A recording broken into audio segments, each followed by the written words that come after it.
할렐루야. 네, 오늘 수요예배 나오신 여러분 위에 주님의 은혜와 축복이 함께하기를 간절히 바랍니다. 자, 우리 좌우의 분들과도 한번 이렇게 인사하시죠. 수요예배 나오셔서 반갑습니다. 수요예배 나오셔서 반갑습니다. 네. 네. 우리 CJ 택배 하시는 분이 우리 기장교회 어디죠? 영천교회인가 어느 교회 그 집사님이라고 그러시더라고요. 제가 기장교단이라 그러면서 제가 이렇게 성경책을 내려오니까 비대면 예배 아닙니까? 그래서 개척교회는 비대면 예배나 대면 예배나 똑같다고 그냥 그 인원이래서 그랬더니 그분이 웃으면서 그러냐고 그래서 이제 큰 교회들은 이렇게 뭐 몇백 명, 몇천 명이 모이다가 20명만 모여서 예배 드리라. 그러니까 사실 다 교인들이 못 나오죠. 근데 개척교회는 나와봐야 20명인데 다 1부, 2부 나누면 그래서 우리는 비대면이나 대면에 영향을 안 받는 게 또 얼마나 좋은지 몰라요, 그냥.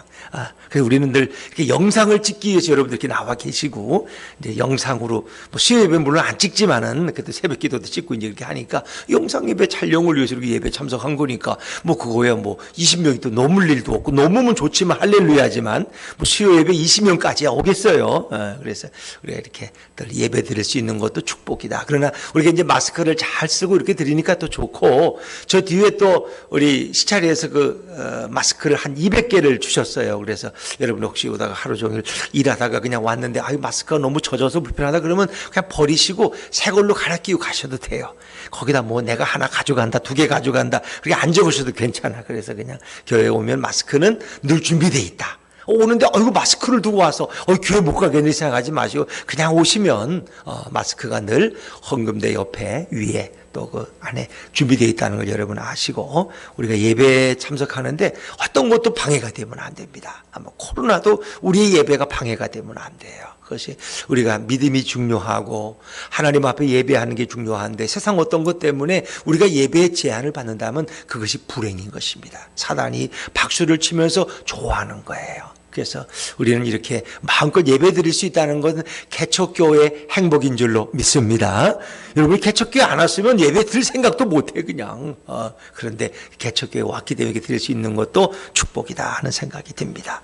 자, 오늘 우리가 이제 이 로마서 4장 말씀을 통해서 이제 믿음에 대해서 계속해서 또 말씀을 나누게 됩니다. 로마서 전체의 흐름을 보면 믿음과 율법이 늘 대조가 됩니다.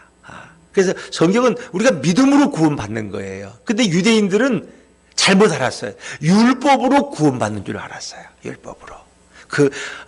모세가 시내산에서 받아온 그 율법의 계명을 다 지키면은 276개인가 그 계명을 다 지키면 구원받는다고 생각했어요. 근데 인간이 그걸 다 지킬 수도 없어요.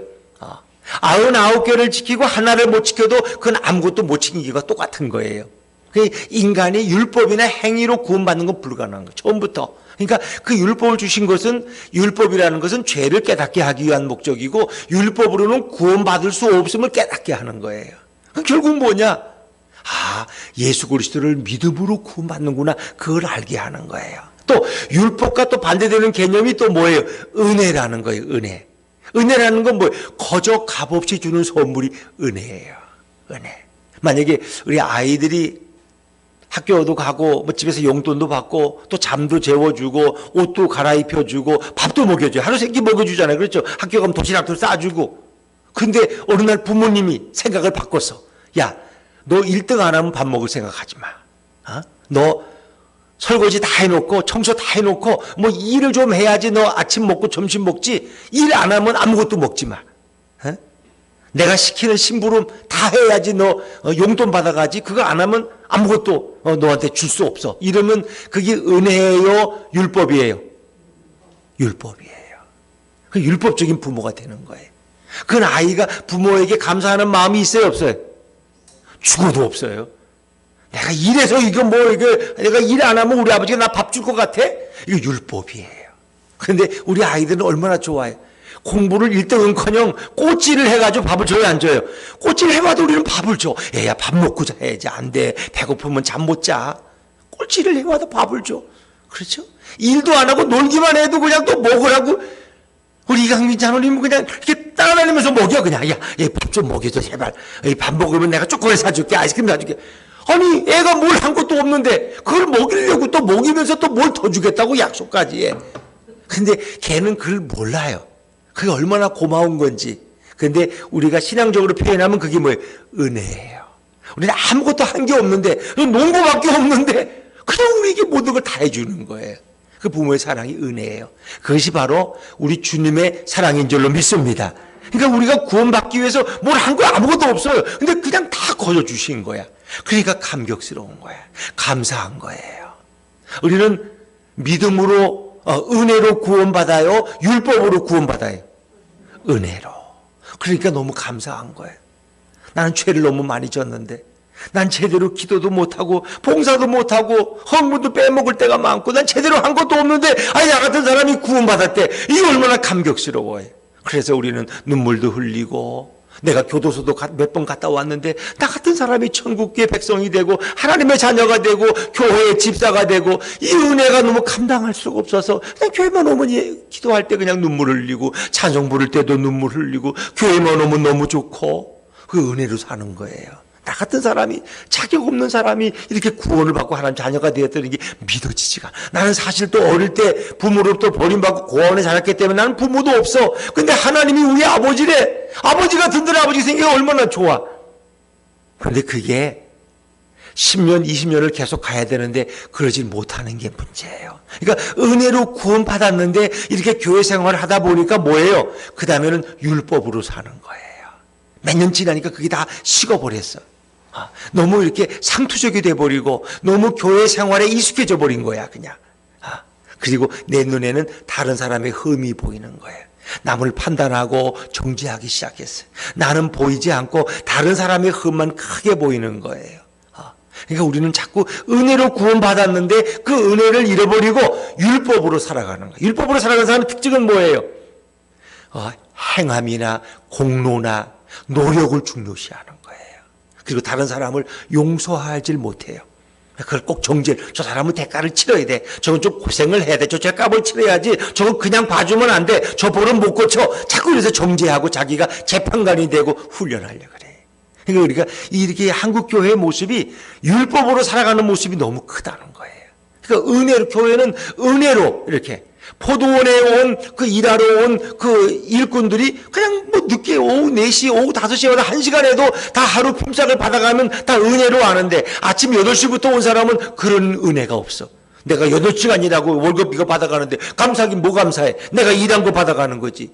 이런 마음들이 가득 차 있다는 거예요. 그러니까 감사가 없어요. 기쁨이 없어요. 그냥 다 뭐 어디 눈에 보이는 거 없나? 눈에 보이면 목사도 국물 없어. 눈에 보이기만 해봐. 이게 문제예요. 그래서 자꾸 헐뜯고 공격하게 되고 정죄하게 되고 이러는 거예요. 그러니까 이게 한국교회가 너무 율법화됐다는 거예요. 율법화. 그러니까 하나님이 보시기에는 이게 합당한 교회가 아니에요. 그래서 코로나를 통해서 이 믿음 없는 사람들을 다 걸러내시는 거야 그냥. 그런 사람들은 뭐 율법으로 믿은 사람들은 코로나로 예배 안 드리니까 비대면 예배 얼마나 할렐루야 좋은지 몰라 그냥. 뭐 교회 예배 드리는지 안 드리는지 목사님도 모르고 아무도 모르고 드렸다 그러면 되는 거고 그냥 이것도 지나가고 근데 처음에는 좀 이상했어. 주일날 예배 안 드리고 놀러 가니까 좀 뭔가 찜찜한데 한 두세 번 갔다 오니까 그것도 괜찮아 그냥. 그리고 밥 먹을 때 좀 미안했습니다 하고 한번 기도하면 그걸로 끝나 그냥 주일은. 여러분 그러니까 이렇게 하나님이 코로나라는 재난을 통해서 비대면 예배라는 걸 우리가 한 번도 경험하지 못한 걸 경험하고 믿음이 없는 사람들을 걸러내는 그래서 이 추수 때가 되면은 알곡과 가라지를 마치 추수꾼이 걸어내듯이 지금 이 시대는 알곡과 가라지를 갈라내는 거예요. 여러분 참 준엄한 시대. 그러나 이 알곡들을 잘 모아서 천국 창고에 두실 뿐 아니라 다시 제2의 영적 부흥이 한국 교회에 임할 줄로 믿습니다. 그것이 바로 은혜예요. 은혜. 그러니까 우리가 이 시대는 은혜를 회복해야 돼. 은혜를 회복하는 사람이 구원의 감격을 누릴 수 있고 성령의 임재를 경험하며 살아가는 거예요. 그런데 그런 게 율법적으로 되면은 성령의 임재도 경험하지 못하고 그냥 뭐 그런 게 어디 있어 그냥 다 이렇게 20년 믿으면 다 구원받는 거야. 그냥 믿어 교회만 나와 이러면 되는 거지. 그런데 우리는 예배 드릴 때마다 주님이 내 마음을 만져주시고 오늘 이 자리에 예수님이 옆에 계신 게 느껴지고 오늘 답답한 마음으로 왔는데 주님이 찬송을 부를 때 내 마음에 감동을 주셔서 너무 좋고 너무 즐겁고, 이런 예배는 하루 종일 드리면 너무 좋을 것 같고, 그 예배가 이렇게 빨리 끝나냐? 이거 한 번 더 드리면 안 될까? 이런. 근데 우리는 또 너무 길어지면 뭔 예배가 이렇게 길어? 바빠 죽겠는데 빨리 끝내지.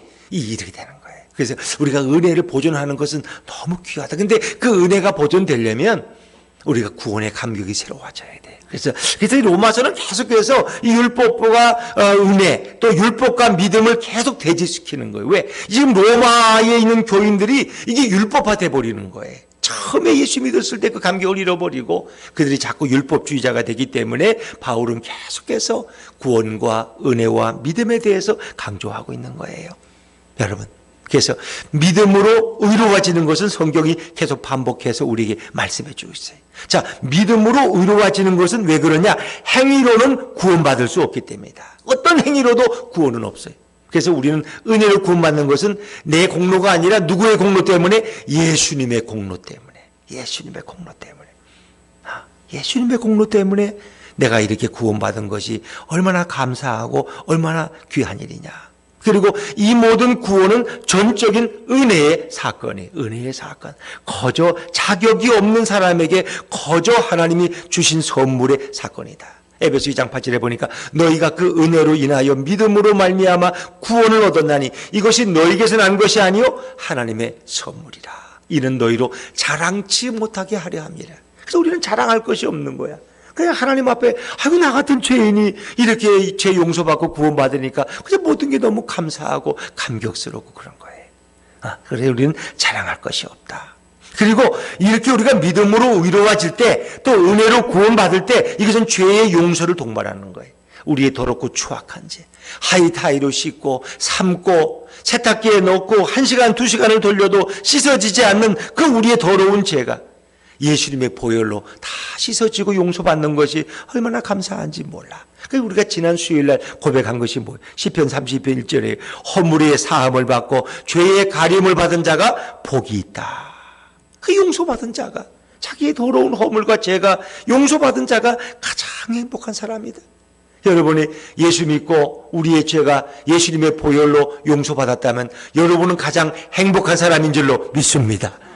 한번 옆에 분들하고 또 한번 고백을 해요. 당신과 나는 가장 행복한 사람입니다. 시작. 당신과 나는 가장 행복한 사람입니다. 우리는 행복한 사람. 여러분, 우리가 정말 주님의 십자가 앞에 섰을 때, 심판 앞에 섰을 때 거기서 뭘 따져요? 너희 죄가 용서받았느냐는 거예요. 다른 거 없어요. 돈을 많이 벌었느냐, 뭐 집이 몇 채냐, 차가 벤츠냐, 그랜저냐, 티코냐, 이건 중요하지 않아. 너희 죄가 예수의 보혈로 씻기 받았느냐, 그게 제일 중요한 거예요. 그게 어디 가니까 이렇게 동탄 시민들은 이 수영장에 들어가는데 완전 공짜야. 근데 오산에서 오신 분들은 돈을 2만 원씩 내야 돼. 수영장에 들어가는데. 그때 동탄 시민이라는 게 얼마나 자랑스러워요. 아이고 주민으로 좀 옮기길 잘했어. 나 지난주에 옮겼는데 안 옮겼으면 2만 원 생돈 낼 뻔했어. 동탄 시민이 얼마나 좋은지 몰라. 그건 기쁨과 자랑스럽고, 그래 역시 동탄 시민이 돼야 돼. 동탄시인가? 우리 화성 시민이죠.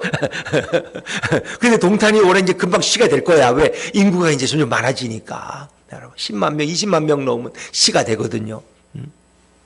그럼 마찬가지예요. 우리가 십자가 그 지옥과 천국 앞에 섰을 때 내가 예수의 이름으로 용서받고 이렇게 천국 백성 된 게 얼마나 감사한지 몰라요. 자, 여러분, 우리는 이제 믿음으로 누리는 그 축복 가운데 하나가 뭐냐? 천국의 상속자가 되는 거예요. 자, 우리 13절 말씀을 한번 다시 돌아가서 읽어볼까요? 13절입니다. 시작. 아브라함이나 그 후손에게 세상의 상속자가 되리라고 하신 언약은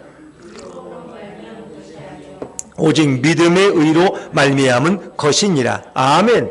우리가 천국의 상속자가 되는 거예요. 천국을 기업으로 얻는 거예요.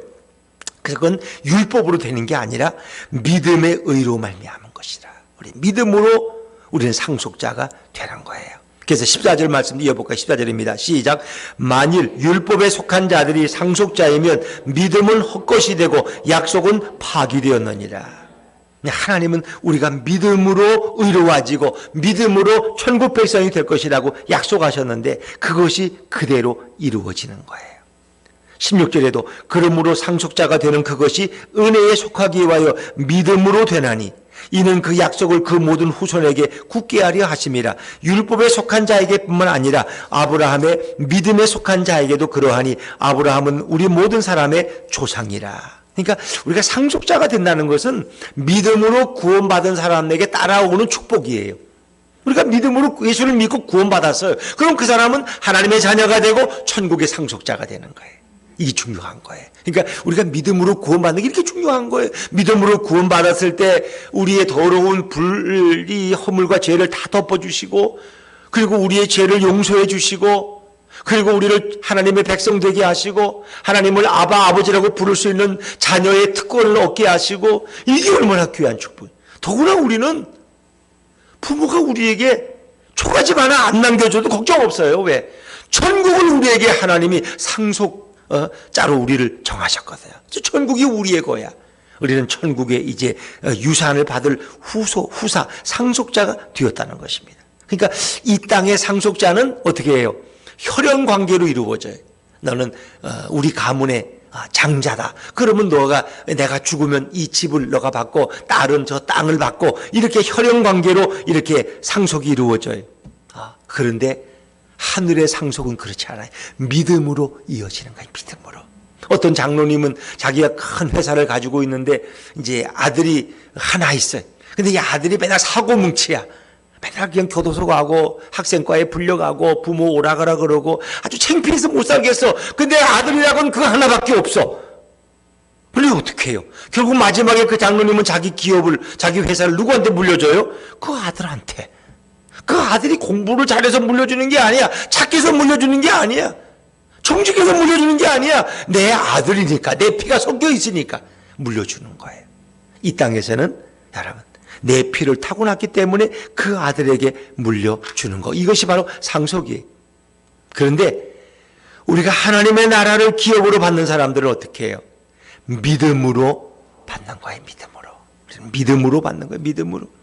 그래서 하나님의 자녀들은 믿음으로 하나님의 자녀가 된 우리들은 어떻게 해요? 천국을 상속받는 천국의 후사가 된 줄로 믿습니다. 믿음으로 받는 거예요. 믿음으로.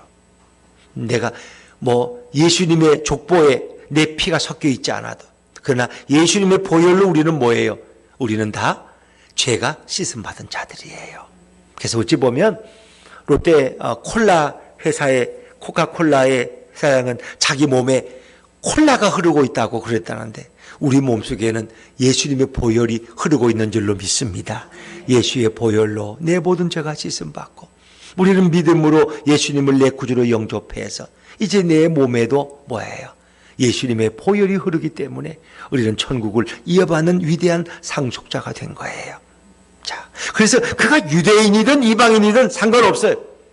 누구든지 믿음으로 천국의 후사가 될 수 있다 하는 것입니다. 오늘 성경은 이것을 고백하고 있는 거예요.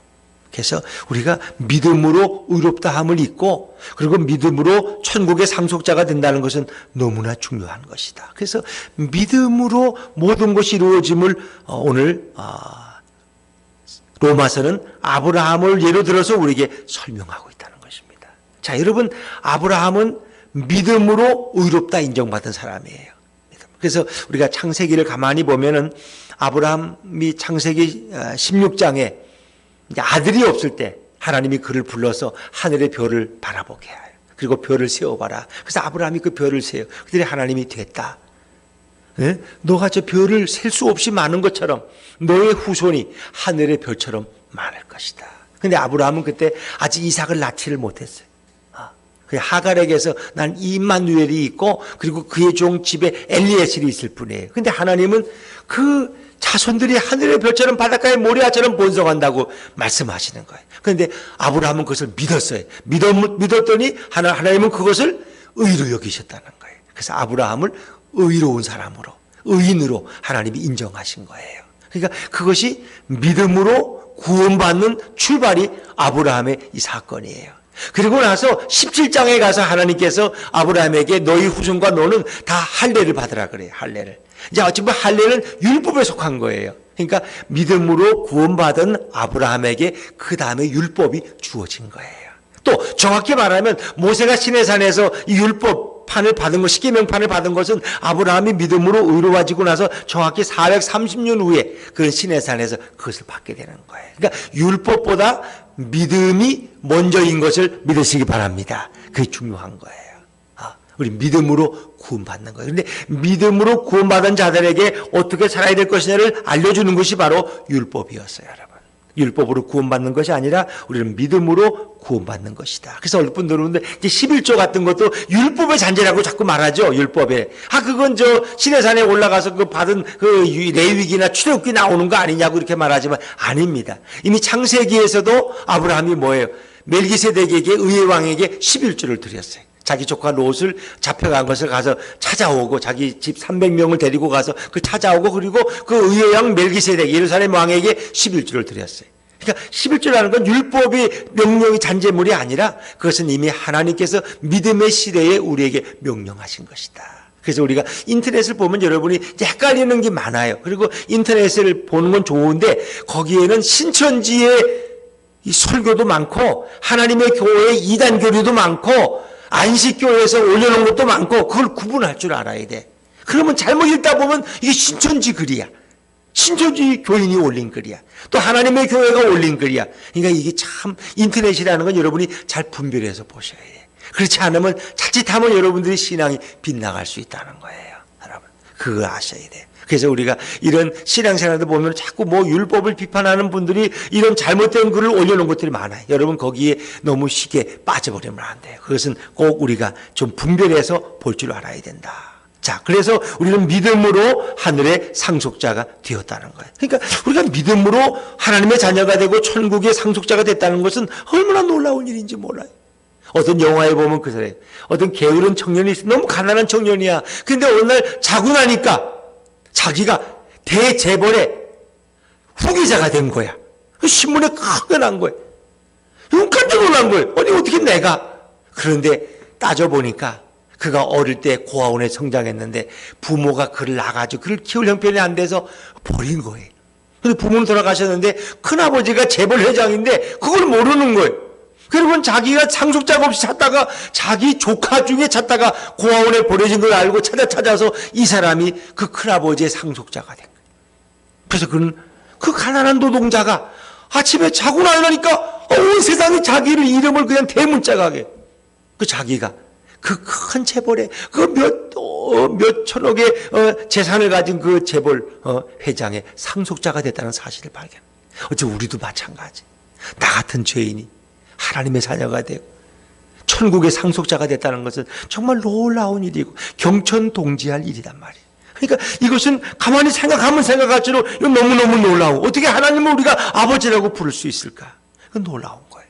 예수님과 내가 어떻게 구원자와 예수님의 제자가 될 수 있는 그런 관계에 우리가 들어갈 수 있을까? 이건 너무 놀라운 거예요. 이것이 뭐로 이루어진 거예요? 믿음으로 얻어진 축복의 선물인 줄로 믿습니다. 이게 너무 놀라운 거예요. 믿음으로 우린 지금 하나님의 후사가 된 거예요. 근데 이것이 내가 죽어서 나중에 얻을 것이 아니라 지금 우리는 하나님의 상속자의 특권을 누릴 수 있기를 바랍니다. 지금.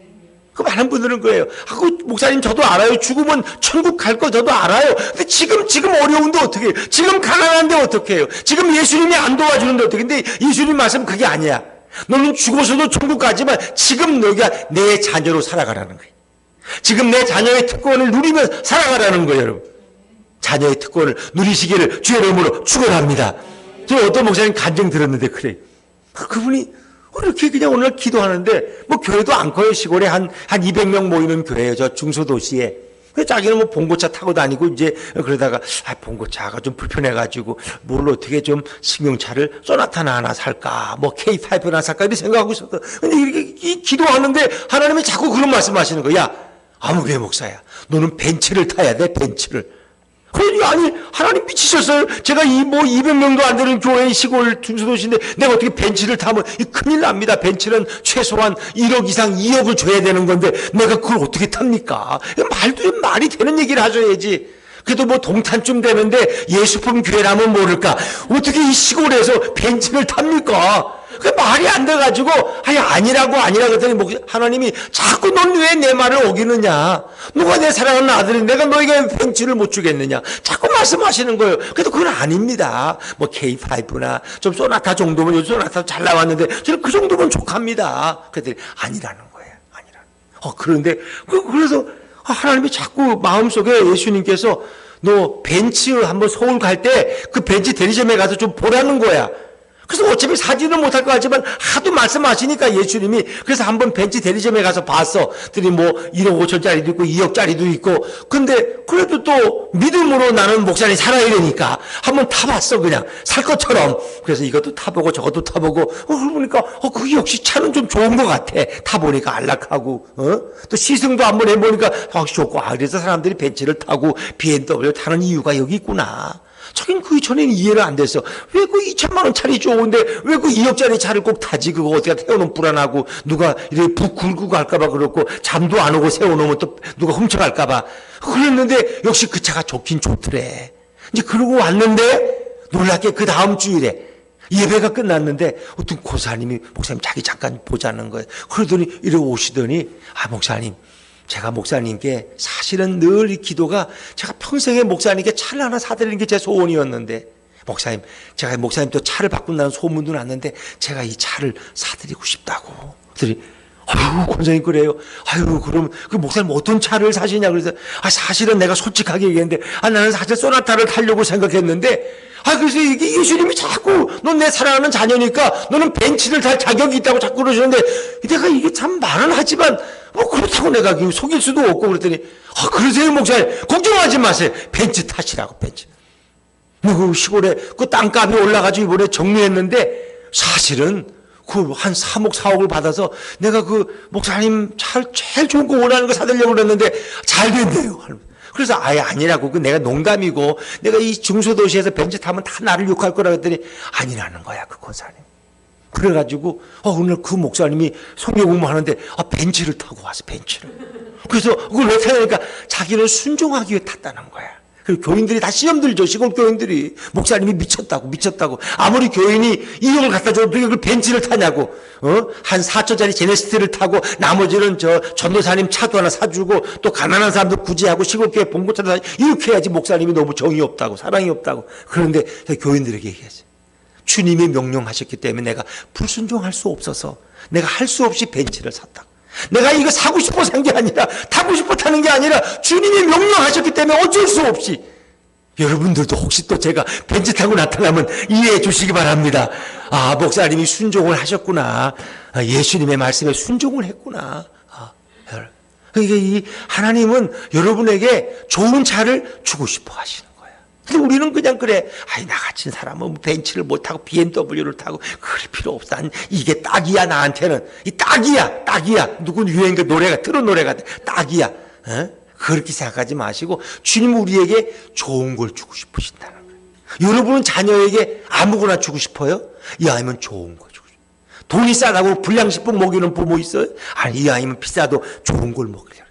태간이한테 이 아이면 좋은 걸 주려고 그러지, 싸다고 반값 하다고 그걸 싸구려 주려고 그러는 부모가 어디게? 안 그래요? 그런 거예요. 그게 하나님의 마음이에요. 여러분이 자녀에게 생각하는 마음이 우리 예수님의 마음이고 하나님의 마음인 줄로 믿습니다, 여러분. 그렇다고 또 오해하지 마세요. 목사님이 벤츠 살려고 별말을 다 하네. 그런 계획은 전혀 없어요. 또 예수님이 사라 그러면 살 수밖에 없지. 돈도 없지만 또 어떻게 외상으로 사람을 사야지. 예수님이 책임진다고. 그러니까 주님의 마음을 제가 설명하는 거야. 주님은 여러분에게 제일 좋은 걸 주고 싶어 하시는 거예요. 아파트를 주셔도 좋은 아파트를, 차를 주셔도 좋은 차를, 옷을 사줘도 좋은 차를, 어디가 식사를 한 끼에도 라면만 드시지 마시고 떡볶이만 드시지 마시고 좀 좋은 걸 먹으라. 내 아들아, 너는 고생만 하고 이렇게 싼 것만 먹으냐? 내가 너를 싸구려 인생으로 만들었느냐? 왜? 우리는 주님 앞에 어떤 존재예요? 너는 내게 보배로운 존재라는 거예요. 내가 너를 너무너무 사랑한다는 거예요. 내가 내 생명을 바쳐 너를 구원했는데 너는 왜 싸구려 인생을 살려고 그러냐? 그렇다고 우리가 사치하고 낭비하자는 얘기가 아니에요. 주님은 우리에게 그렇게 해주고 싶어 하신다는 거예요. 전 예수님의 마음을 여러분에게 설명하려고 그러는 거예요. 여러분에게. 그렇죠? 그게 바로 우리를 향한 예수님의 마음이에요. 그래서 우리를 살리기 위해서 요직했으면 그 귀한 하나님이 자기의 생명을 십자가에서 버리면서까지 우리를 구원하셨을까? 그것이 바로 주님의 사랑이고 그것이 바로 믿음의 역사인 줄로 믿습니다. 여러분, 그걸 제가 여러분에게 설명하려는 거예요. 그래서 우리가 그 믿음으로 우리가 구원을 받고 믿음으로 의로워지고 믿음으로 천국 백성이 되는데 그 믿음이라는 게 얼마나 귀한지 몰라요. 이 믿음. 그러니까 믿음을 결론부터 말하면은 믿음은 뭐냐? 하나님이신 예수님이 인간의 몸을 입고 이 땅에 오셔서 우리의 죄를 씻어주기 위해서 그분이 십자가에서 죽으심으로 저와 여러분의 더럽고 추악한 죄가 다 씻음받은 거, 그걸 믿는 거예요. 내 더러운 죄는 해결할 길이 없어. 그러나 예수님의 보혈로 내 죄는 다 씻음받았다. 할렐루야. 그게 믿음이야. 또 그분이 죽은 자 가운데서 죽은 자가 살아날 수는 없죠. 근데 그 죽은 자 가운데 3일 만에 하나님이 그를 일으켜서 우리의 영원한 부활의 주가 생명이 되게 하심으로 이제 우리에게도 영원한 부활이 주어지고 생명이 주어진 것을 믿는 것이 믿음인 줄로 믿습니다. 죄의 용서와 영원한 부활의 확신, 생명, 그걸 얻게 된 것이 바로 믿음이에요. 그러니까 예수님이 그분이 20년 전에 십자가에서 피 흘리고 죽었다고 어떻게 내가 동탄에 살고 있는 내 죄가 용서받을 수 있어? 말이 안 되잖아. 근데 그 불가능한 것이 가능한 게 그 믿음의 세계. 그걸 믿을 때 그 일이 이루어지는 거예요. 그리고 그분이 살아남으로써 저와 여러분도 영원한 생명으로 살게 될 줄로 믿습니다. 그게 믿음의 기초예요. 믿음의 뿌리예요. 이제 그걸 믿는 사람들은 어떤 불가능한 것도 다 믿을 수 있어요. 여러분 이제 성경은 그걸 믿음을 설명하고 있는데 자, 한번 우리 읽어볼게요. 17절 말씀. 17절 한번 읽어볼게요. 시작. 기록된 바 내가 너를 많은 민족의 조상으로 세웠다 하신 것 같으니 그가 믿은 바 부르시는 이시니라. 아멘. 이 얘기는 27절 말씀은 창세기 15장 16절 말씀을 기초로 하고 있다는 거 아세요? 아직 한번 찾아보세요. 그러니까 별을 세는데 너 후손이 하늘의 별처럼 될 것이다. 아니 지금 25년을 기다려도 지금 자식 하나 안 주시면서 뭐 그런 이상한 말씀을 하시냐고. 그런데 아브라함은 그걸 믿었다는 거야. 하나님이 내게 자녀를 줘서 그 자녀가 하늘의 모래알처럼 바닷가의 모래알처럼 하늘의 별처럼 번성할 것을 믿었다는 거예요. 제가 지난번에 코나에 갔을 때 마운틴 케어인가 그 별 관측하는 곳이 있는데 야, 진짜 거기는 밤에 보면은 별이 구슬을 박아놓은 것 같아요. 그게 바로 앞에 있어, 그냥. 그게 온 하늘이 다 구슬을 박아놔. 야, 그건 기억이 없어요. 여러분도 꼭 한번 가보셔요, 진짜. 물론 요즘 시골에 가도, 이제 강원도 뭐 그런 데 가도 밤에는 좀 별이 많이 보이죠. 근데, 야, 거기 하와이 그 코나 갔을 때는 진짜 완전히 온 하늘이 다 유리알 박아놨어. 뭐 한두 개가 셀 수가 없어. 와, 그걸 보고 마음에. 근데 아브라함이 아마 그런 별을 봤을 거예요. 그걸 아브라함이 믿었다는 거예요. 지금 자식도 없는데. 그 사람은 지금 나이가 99세고 자기는 100세야. 근데 어떻게 자식을 낳아? 경수가 끊어지고 지금 할머니가 되고 자기는 남자 성기능도 없는데 지금. 그런데 하나님이 그걸 보여주실 때 아브라함은 믿었습니다. 그러니까 그 믿음을 의로 여기셨다는 거예요. 그게 믿음이야. 그게 믿음이야. 그러니까 예수가 십자가에 죽는다고 어떻게 내 죄가 용서받고, 아니 그분이 살아난다고 어떻게 내가 영원히 살아? 그거 불가능한 거잖아요. 근데 그거 믿을 것을 아브라함을 통해서 이미 예수님이 보여주시는 거예요. 그걸 아브라함이 믿었어. 그래서 10절에 보니까 중간에 하나님은 죽은 자를 살리시며 없는 것을 있는 것으로 부르시는 이시니라. 죽은 자를 어떻게 살려요? 이미 아브라함과 사라는 죽은 자와 같아요. 왜? 남자로서는 성기능이 상실됐고 여인도 경수가 끝나면 폐경기가 되면 아이를 낳을 수가 없어요. 이미 죽은 사람이에요. 그런데 그 죽은 자를 살리신다. 아이를 낳는 임신하는 태로 바꿔주셨다는 거예요. 생명을 주셨다는 거예요. 없는 것을 있는 것으로 부르신다는 거예요. 아니 아브라함에게 자식도 없는데 어떻게 수많은 영적 후손이 생겨? 그런데 하나님은 그것을 없는 것을 있는 것처럼 아브라함에게 약속하셨다는 거예요. 자, 좀 더 나아가 볼게요. 18절입니다. 18절 같이 읽죠. 시작. 아브라함이 바랄 수 없는 중에 바라고 믿었으니 이는 내 후손이 이 같으리라 하신 말씀대로 많은 민족의 조상이 되게 하려 하심이라. 바랄 수 없는 중에 바라고 믿을 수 없는 것을 믿었다는 거예요. 그러니까 이삭을 낳기 전에 1년 전에 이제 3명의 천사가 지나가다가 아브라함이 좀 들리잖아요. 근데 아브라함이 밖에 나가 있다가 그 3분을 기다리는 나그네를 자기 집에 모셔서 발을 씻어드리고, 그리고 짐승을 잡아서 양을 잡아 고기를 대드리고 떡을 빚어서 이렇게 음식을 해드렸어요. 그런데 그 중에 한 분이 바로 하나님이셔요. 이 땅에 오신, 현현하신 바로 예수님이었어요. 하나님이시죠. 그런데 아브라함에게 말씀하신 거예요. 내년 이맘때쯤 되게 아들이 있을 것이다. 그 사람은 서로서 막 웃어. 아니, 내가 99세인데 내가 어떻게 아들을 낳아? 98세겠지. 응? 응? 90세? 아니야. 그거는 25년 전에 그 약속한 거는, 갈대아 우르를 떠날 때 주신 창세기 12장의 약속이고, 이제 창세기에 오셔서 그 집에 와서 말씀하신 것은 내년 이맘때쯤에 내게 아들이 있을 것이다. 아들이 있을 것이다. 99, 70세? 10살 차이 나잖아요. 10살, 그렇구나. 89세? 88세 그러면, 아브라함은 99세고 10년 차이, 맞아. 윤학욱 지사님도 정확하게 해서, 좋아요. 그건 잘 말씀해 주셔서. 하여튼 그 나이에, 하나님이 말씀하시네. 근데 아브라함은 그것을 믿었다는 거예요. 뭐 살아도 처음에는 웃었어. 그래서 아들을 나니까 아들 이름을 모르세요. 이삭이라고. 내가 웃었다 그랬어요. 그런데 그거를 아브라함은 결과적으로 믿었다는 거예요. 그걸 그러니까 바랄 수 없는 중에 바라고 믿었더니 도저히 믿을 수 없는 거예요. 그랬더니 결국 그것이 이루어진 거예요. 자, 우리 그 설명이 조금 더 나가면 19절 말씀, 19절입니다. 19절 같이 시작. 그가 백세나되어 자기 몸이 죽은 것 같고 사라의 태가 죽은 것 같음을 알고도 믿음이 약하여지지 아니하고. 그렇죠. 여러분, 어떻게 백세가 되어서 어떻게 아이를 낳을 꿈을 꿨지? 이거 불가능한 거예요. 이 불가능한 것은 결국은 뭐예요? 이삭이 태어나는 것은 불가능한데 이삭이 아브라함과 사라의 몸에서 태어나는 거예요. 이 얘기는 결국 뭘 얘기하냐? 이 땅에 오시는 예수님이 십자가의 죽으심으로 저와 여러분의 죄가 용서받고 그분이 살아나심으로 우리가 영원히 사는 것은 거의 인간이 볼 땐 불가능한 거예요. 근데 그것을 미리 예표하고 있는 거예요.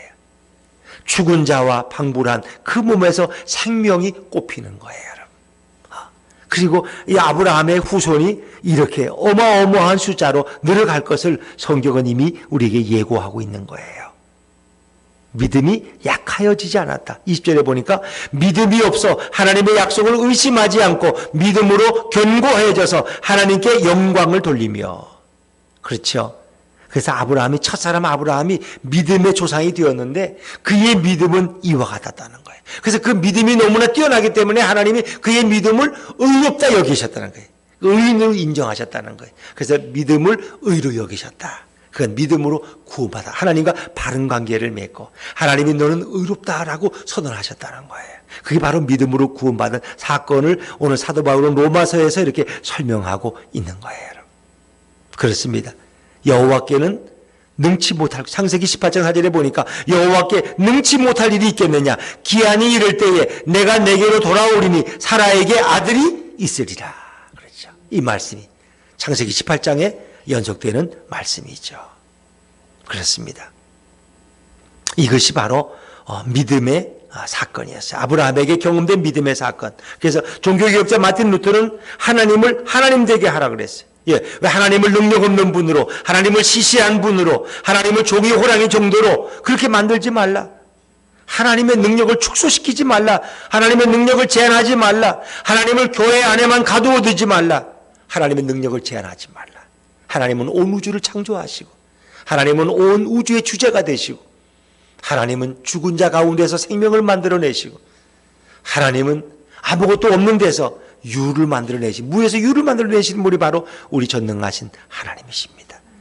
그것이 바로 아브라함의 믿음이었다는 거예요. 아브라함은 18절에 바랄 수 없는 중에 바라고 믿었다는 거예요. 자식을 기대할 수 없는 상황에서 아브라함은 하나님의 약속을 믿고 의심하지 아니했더니 하나님이 그대로 이루어졌다는 거예요. 여러분들도 주님이 우리에게 주신 약속의 말씀을, 성경의 약속을 의심하지 말고 믿을 수 있기를 주의 이름으로 축원합니다. 이 중요한 거예요. 우리 믿음으로 행해야 되는. 누가복음 5장 말씀은 제가 자주 하지만 베드로가 이렇게 밤새도록 고기를 잡았는데 한 마리도 못 잡았어요.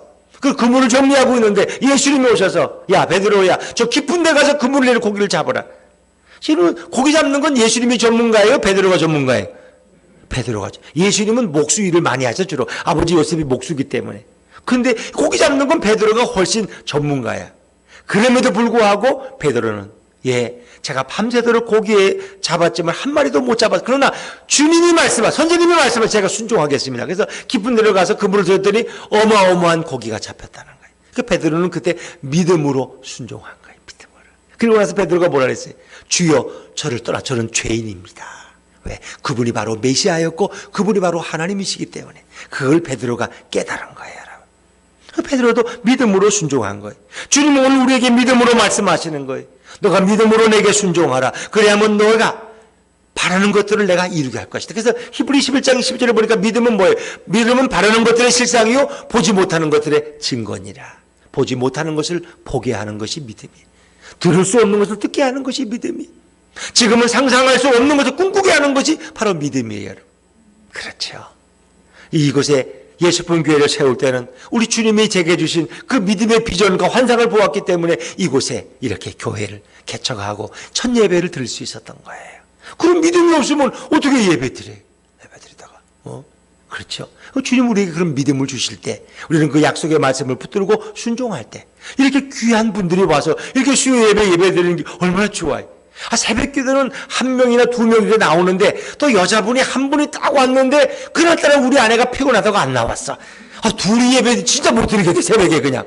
그분이 그 다음에 안 나와. 너무 미안해서. 나하고 둘이 눈 맞추기가 너무 미안해서. 그러니까 두 명, 세 명만 나와도 좀 나은데.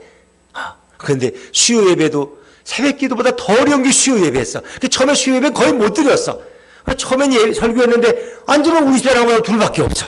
그럼 뭐 설교를 매일 해. 집에서도 잔소리 하는데. 그래서 그냥 기도하다 갑시다. 그러고. 그러니까 수요 예배 이렇게 둘이 예배 드리다가 여기 여러분들이 너무 많아 셀 수 없어. 지금 내가 셀 수 없어. 너무 많아. 셀 수 없는 물이야. 여러분. 얼마나 놀라운 축복이야. 2년도 아직 안 됐는데, 만 2년도 안 됐는데, 1월 20일이 돼야 2주기가 되는데, 이렇게 하나님이 수요 예배, 이렇게 많은 분들을, 얼마나 좋아요. 이렇게 우리 김명민 씨아님이 그치 앞에 와서 앞자리에 앉는 건 이 보통 놀라운 믿음이 아니야 이거. 왜 앞자리에 앉으면 다 뒤에서 수구수 저 사람이 왜 앞에 앉지? 근데 우리 새벽에 나오는 장영숙 씨아님은 꼭 저 자리에 앉아. 이거 수요예배는 안 나오시니까 이제 대신 여기 앉으시는 거야. 앞자리에 앉아. 안내나 집사도 저 뒤에 앉다가 저 이영 집사가 있으니까 앞으로 나왔잖아 봐 거기. 그래, 얼마나 감사해요. 여러분들이 이렇게 우리가 하나님이 이렇게 영혼들을 참 귀한 예배에 동참하게 하는 이 결단을 주시니까 얼마나 감사해요. 그렇죠? 이 믿음이라는 것은 우리가 볼 수 없는 것을 보고 약속을 붙들고 나아가는 것이 바로 믿음이다. 그래서 아브라함에게는 창세기 12장 보니까 내가 너를 큰 민족을 이루게 할 것이다 말씀하셨어요. 또 14장 10절은 동서남북을 바라보라 보이는 땅을 너와 내 자손에게 주리라. 근데 아브라함은 그걸 다 믿었다는 거예요. 내 자손은 땅에 티끌같이 번성할 것이다. 그렇죠? 창세기 15장 4절과 5절에 내 몸에서 날짜가 내 후사가 될 것이다. 아브라함이 자식을 줘야지 이렇게 후사가 있죠. 걱정하지 마라. 엘리에셀 네 종이 너의 상속자가 아니다. 내가 너를 위해 다 준비했다는 거예요. 하나님께는 능치 못할 일이 없고 불가능이 없는 줄로 믿으시길 바랍니다. 그렇죠. 창세기 18장 11절에도 아브라함과 사라가 나이 많아 늙었고 사라의 경수는 이미 끊어졌느니라. 이거 불가능해요. 그리고 저도 이미 나이가 연세가 너무 많아. 이미 환갑이 지나서 이미 63세야. 근데 63세 목사님이 얼마나 하겠어. 그러나 하나님이 쓰시면 또 그거 모르는 거죠. 그렇죠. 우리는 믿음으로 주님께 순종할 때 주님은 우리를 연약한 우리들을 통해서 또 부족한 개척교회 작은 교회를 통해서도 하나님은 위대한 일들을 행하실 줄로 믿습니다. 주님이 우리 마음에 약속을 주실 때 우리는 믿음으로 순종하고 나아가는 게 더 중요한 거예요. 그렇습니다. 아브라함은 이런 믿음을 가졌기 때문에 아브라함을 믿음의 조상으로 세우시고 이제 우리는 아브라함이 믿음으로 구원받은 것처럼 우리도 믿음으로 구원받는 한 법을 하나님이 이 땅에 주신 거예요. 율법으로 아니에요. 믿음으로 구원받는 거예요. 내가 행위로 노력해서 얻는 구원이 아니라 은혜로 하나님이 거저 부어주신 은혜 때문에 내가 이렇게 구원받고 하나님의 자녀가 된 거예요. 그러니까 우리가 믿음으로 순종한다는 건 쉬운 일은 아니에요, 여러분. 여러분, 하나님이 이제 노아에게 말씀하셨죠. 너가 방주를 지어라 그랬어요. 방주를 지으려면 방주는 이 배잖아요. 그럼 바다 위에 떠야 되는데 그러면 그걸 바닷가에나 강가에서 방주를 지어야지 저 높은 산 꼭대기에 올라서 방주를 지래. 그러니까 다 미친 할아버지지. 저 할아버지 돌아도 한참 돌았어. 아니 저 배를 저 산꼭대기에서 주면 저거 한번 띄워보기도, 거기 물이 있어. 어디서 띄워 그 방주를 어떻게 또 옮겨 그 큰 걸 말이에요. 그 미친 할아버지인 거야. 그런데 때가 되니까 하나님 어떻게 해요? 하늘이 창문이 열리고 땅에서 지하수가 샘솟아서 이 홍수가 찼는데 온 지구가 다 물에 잠겨버렸어. 바다와 강이 다 잠겨버렸어. 높은 산도 다 잠겨버렸어. 그때 방주가 뜨기 시작한 거예요. 놀라운 거예요. 여러분 서울에 그 뭐 서초동인가 어디 뭐 무슨 강남에 비가 1시간인가 쏟아졌는데 그게 다 침수가 돼가지고 그 승용차고 버스가 다 서버렸어. 그냥 왜? 물이 여기까지 오는 서울 시내 물이 안 빠져. 그러니까 하수도가 감당을 못하는 거예요. 1시간 왔는데.